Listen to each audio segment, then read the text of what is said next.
అంటే ఇవాళ భారతీయ జనతా పార్టీని బండి సంజయ్ని ఓడగొట్టాలని చెప్పి ఇలా కాంగ్రెస్ వాళ్ళు బీఆర్ఎస్ వాళ్ళు కలిసి చేస్తున్నారు.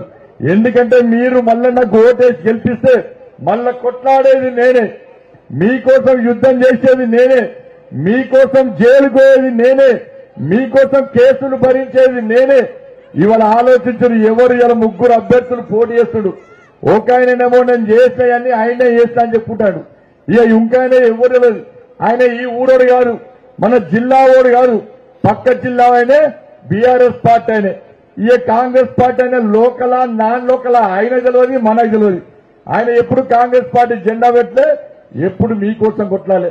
ఒకసారి ఆలోచించురక్క, ఇలా ఎవరు మీకోసం కొట్లాడారు, ఎవరు మీకోసం జీవితాలను మొత్తం నాశనం చేసుకున్నారు. ఇవాళ మా భార్య అడుగుతుంది, మీరు మీ అందరికీ కుటుంబ సభ్యులు ఉన్నారు, మీ అందరికీ భార్య పిల్లలు ఉన్నారు, మీ కుటుంబ సభ్యులతో పెళ్లిలో పోతారు, సినిమాలకు షికారులకు పోతారు. ఇలా మేము 5 సంవత్సరాల కుటుంబానికి దూరమైన మేము మా కుటుంబాలను వదిలిపెట్టినాం, వదిలిపెట్టి మీకోసం కొట్లాడినాం, మీకోసం కొట్లాడి 5 సంవత్సరానికి యుద్ధం చేస్తాం. ఇవాళ మా భార్య పిల్లలు అడుగుతున్నారు, అరే పేదలు గన్నేరువరంలో పేదోళ్ళు పేదోళ్ళు పేదోళ్ళు అంటివి, పేదల కోసం కొట్లాడుతీవి, మా జీవితాలు నాశనం చేస్తేవి, మీ జీవితం నాశనం చేస్తేవి చేసుకుంటేవి. 24 గంటలు కొట్లాటలే, 24 గంటలు పాదయాత్రలే, 24 గంటలు పోలీస్ కేసులే, 24 గంటలు జైలుకి పోతీవి.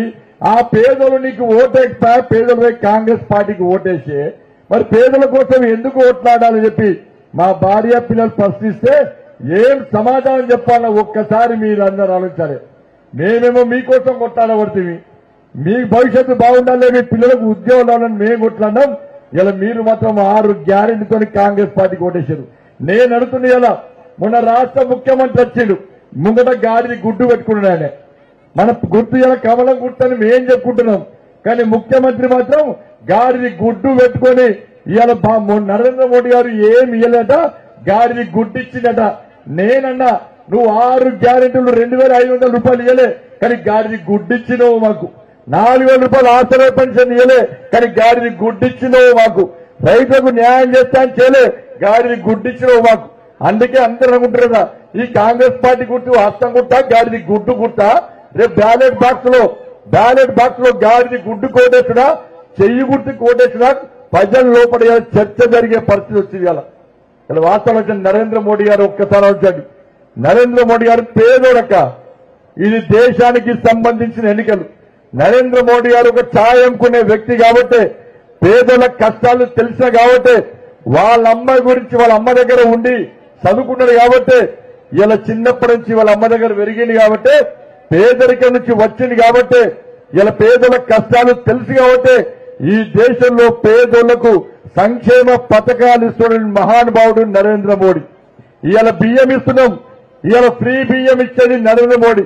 మొన్న చెప్పిండు, నన్ను మళ్ళా ప్రధానమంత్రిని చేయండి, పువ్వు గుర్తు కోటేయండి, 5 సంవత్సరాలు మిగతా 5 సంవత్సరాలు కూడా మీకు ఫ్రీ బియ్యం ఇస్తా అని చెప్పి మొన్ననే ప్రకటించిన వ్యక్తి నరేంద్ర మోడీ గారు. అన్న విషయం గుర్తుంచుకోండి. రుణాలు ఇచ్చేంత వరకు మీద పడతారు, ఇచ్చినాక మాఫీ అంటారు, మాయ మాటలు చెప్తే నమ్ముతారు, మోసపోయి ఏడుస్తారు. చూడు ఇదే శివరాకరి, వచ్చే వారం ఇల్లు జప్తు చేసుడే. మనం మోసపోయినమే కౌసల్య. గత ప్రభుత్వం కారు వేసుకొచ్చి రుణమాఫీ చేస్తారని చెప్పి మోసం చేసిపోయా. ఈసారి గెలిచిన వాళ్ళు మొండి చేసి చూపెట్టే. అయినా మనం ఏమన్నా వాళ్ళని కాళ్ళ తిప్పమంటిమా, లేక వాళ్ళ చేతిలో ఊరేగిమంటిమా? బ్యాంకు రుణం మొత్తం మాఫీ అంటిరి, పెట్టుబడి సాయం 15,000 అంటిరి, కూలీలకు కూడా 12,000 అంటిరి, మద్దతు ధర మీద బోనస్ 500 అంటిరి. ఏది తీరకపోయా, ఎట్లా సచ్చేది? మనకిప్పుడు కావాల్సింది ఇట్లా అబద్ధాలు చెప్పి మోసం చేసేటోళ్ళు కాదు, మాట చెప్పిండంటే గ్యారంటీగా చేసే మోడీ. ఈసారి మాకు మోదీనే గ్యారంటీ. కమలం గుర్తుకు ఓటేద్దాం, బీజేపీని గెలిపిద్దాం. మోడీ మన అందరి నేస్తం, బీజేపీనే గెలిపించేద్దాం.